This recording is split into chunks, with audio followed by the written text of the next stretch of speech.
जिस जमीन पर मैं खड़ा हूँ ये मेरी पहचान है। आप आंधी हैं तो क्या मुझको उड़ा ले जाएंगे? जिल्ले इलाही, जमहूरियत जो है वो नफरत और ठसक से नहीं चलती है, अकड़ से नहीं चलती है। धन्यवाद मोदी जी, क्या बढ़िया सौगातें मोदी दे रहे हैं आप। हम ही को कातिल कहेगी दुनिया, हमारा ही कत्लेआम होगा। हम ही कुएं खोदते फिरेंगे, हम ही पे पानी हराम होगा। मैं वक्फ कानूनों में किए जा रहे संविधान विरोधी बदलावों के खिलाफ बोलने के लिए खड़ा हुआ। संविधान का आर्टिकल 14 हो, 29 हो, 30 हो, चीख चीख कर कहता है कि देश में सब बराबर के हकदार। आर्टिकल 26 कहता है कि सबको अपने अपने मजहबी कामों के लिए मंदिर, मस्जिद, गिरजाघर, गुरुद्वारों का निर्माण करने का हक है और उसका रखरखाव का भी हक है। लेकिन डॉक्टर बाबा साहब अम्बेडकर के संविधान को हर दिन कुचलने वाली ये सरकार देश के मुसलमानों से नफरत में इतनी अंधी हो गई है कि खुलेआम देश की संसद में देश सरकार के माइनॉरिटी मिनिस्टर साहब और होम मिनिस्टर साहब झूठ बोलते हैं और देश को गुमराह करते हैं। मंत्री जी कल से इसे देश के मुसलमानों के लिए नई उम्मीद बता रहे हैं। नहीं मंत्री जी, न तो ये बिल मुसलमानों के लिए नई उम्मीद है और न ही उम्मीद की नई किरण। वक्फ ट्रिब्यूनल को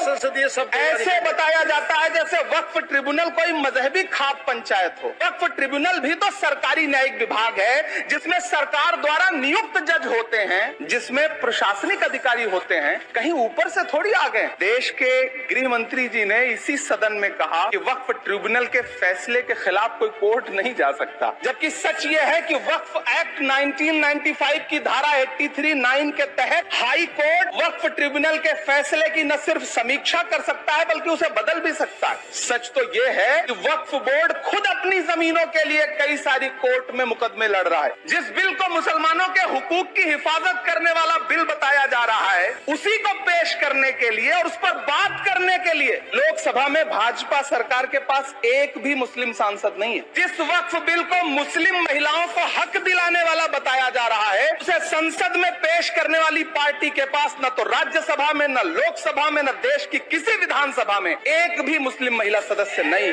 कल किरण रिजिजू जी कह रहे थे कि रेलवे की जमीनें देश की जमीनें हैं, डिफेंस की जमीनें देश की जमीनें हैं। हाँ मंत्री जी हैं, बिल्कुल हैं। ये जो वक्फ की जमीनें हैं ये हमारे पुरखों ने धार्मिक कामों के लिए डोनेट किया है, तो हम भी तो इसी देश के नागरिक हैं। तो वक्फ की जमीनें भी तो इसी देश की जमीनें हैं, उनको पराया क्यों बोलते हैं आप? सभापति महोदय अशफाकुल्लाह खान जब फैजाबाद की जेल में फांसी के फंदे पर झूल रहे थे तो इसी देश की जमीन के लिए झूल रहे थे ना। जब भी इस देश की जमीन को लहू की जरूरत होगी, आपसे 2 कदम आगे इमरान खड़ा मिलेगा, ये मैं आपसे यकीन दिलाते हुए कह रहा हूँ। मैं सरकार से कहना चाहता हूँ, हमसे हमारी इबादत गाहें तो मत छीनिए ना, हमारे घरों पे बुलडोजर तो मत चलाइए ना, हमारी कब्रों में तो हमें सुकून से सोने दीजिए ना। माइनॉरिटी मिनिस्ट्री का बजट कट करके, मुस्लिम बच्चों की स्कॉलरशिप बंद करके अब सरकार कह रही है कि हम वक्फ की आमदनी से गरीब मुसलमानों का भला करेंगे। गुजरात की बेटी बिल्किस के बलात्कारियों की रिहाई के बाद उन्हें माला पहनाने वाली लोगों के नेता ये कह रहे हैं कि ये बिल मुस्लिम महिलाओं को उनका हक दिलाएगा। धन्यवाद मोदी जी, क्या बढ़िया सौगातें मोदी दे रहे हैं आप। पहले हमें गुजराते मोदी दिया, आप सौगातें मोदी दे रहे हैं। लेकिन ये सरकार इतना याद रखे कि इसी ठसक के साथ देश की संसद में सीए का कानून भी लाया गया था और कहा गया था बड़े बड़े भाषण दे करके कि पड़ोसी देशों से हिंदू भाइयों को ला करके यहाँ नागरिकता दी जाएगी। पिछले इतने दिनों में इनसे नागरिकता लेने के लिए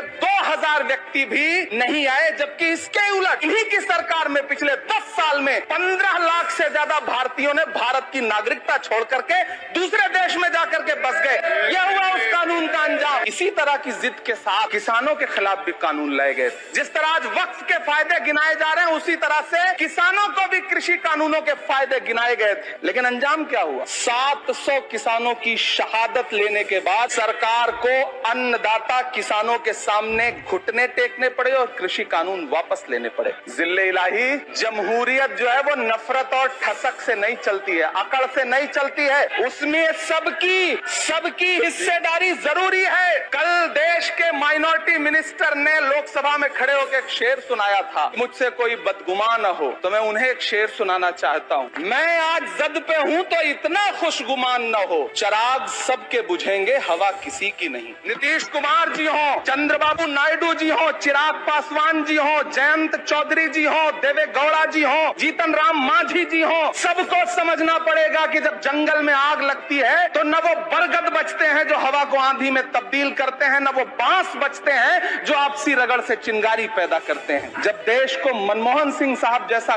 काबिल प्रधानमंत्री मिलता है तो देश को आरटीआई जैसा एक्ट मिलता है, सेज जैसा एक्ट मिलता है, मनरेगा जैसा एक्ट मिलता है, लिबरलाइजेशन मिलता है, राइट टू एजुकेशन मिलता है, नेशनल फूड सिक्योरिटी एक्ट मिलता है। लेकिन जब देश को सौगातें मोदी मिलती है तो क्या मिलता है? सीए मिलता है, फॉर्म्स लॉ मिलता है, आर्टिकल 370 मिलता है, इलेक्टोरल बॉन्ड जैसा एक्ट मिलता है और वक्फ अमेंडमेंट एक्ट जैसे बिल देश को मिलते हैं। मुझे तो अपने हमवतन भाइयों से पूछना है कि आपको अपने बच्चों की तरक्की, खुशहाली और नौकरी की दरकार है या फिर मुसलमानों की दान की गई जमीनों को लूट कर धन्ना सेठों को देने की साजिश करने वाले कानून की? ये सरकार रात के 3 बजे तक पूरे देश को जगा करके संसद में अपने ही नागरिकों को नीचा दिखाने के लिए वक्फ बिल ला रही थी, तो उधर रात के 1:30 बजे अमेरिका हम पर 26% टैरिफ लगा रहा था। सरकार की प्राथमिकताएं देश को पता।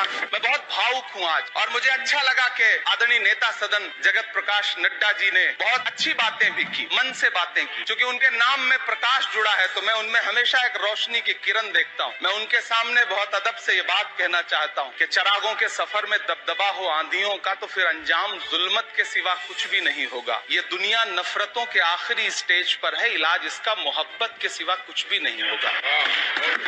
मेरी पलकें गीली हैं। अगर देश की एक बहुत बड़ी आबादी को लगता है कि आप उसका भला करने के लिए नहीं बल्कि उनकी इबादतगाहों, उनकी कब्रिस्तानों, उनकी खानकाहों को बर्बाद करने का बिल ला रहे हैं, तो फिर आप अगर समझाने में नाकामयाब रहे हैं तो ये आपकी नाकामयाबी है। पहले समझाइए, उसके बाद कोई बिल लेकर के आइए, तब शायद हम आपका इतनी पुरजोर तरीके से विरोध ना करें। इस बिल में जो भी पॉइंट्स दिए गए हैं, वामसी पोर्टल देख लीजिए, सरकार का झूठ आपको पकड़ में आ जाएगा। हम डरे नहीं हैं, हम सिर्फ सरकार से अपील कर रहे हैं कि हमें अपना समझिए। हम आपके अपने हैं, इस देश के नागरिक हैं और आप ताकत में हैं। संख्या बल के आधार पर बिल हो सकता है आप पास करा ले, लेकिन आपको यह बात समझनी पड़ेगी कि हम तो वो तारीख हैं, जहनों में रहना है जिसे, कागजी पुर्जे नहीं जो फाड़ डाले जाएंगे। जिस जमीन पर मैं खड़ा हूँ ये मेरी पहचान है। आप आंधी हैं तो क्या मुझको उड़ा ले जाएंगे? आपको ये बात समझनी पड़ेगी। आपको अगर इतना विपक्ष की तरफ से पहले जेपीसी में इतने सारे पॉइंट्स आए और उसके बाद कल से लोकसभा में और राज्यसभा में सुझाव आप सुनने को तैयार नहीं है, लोगों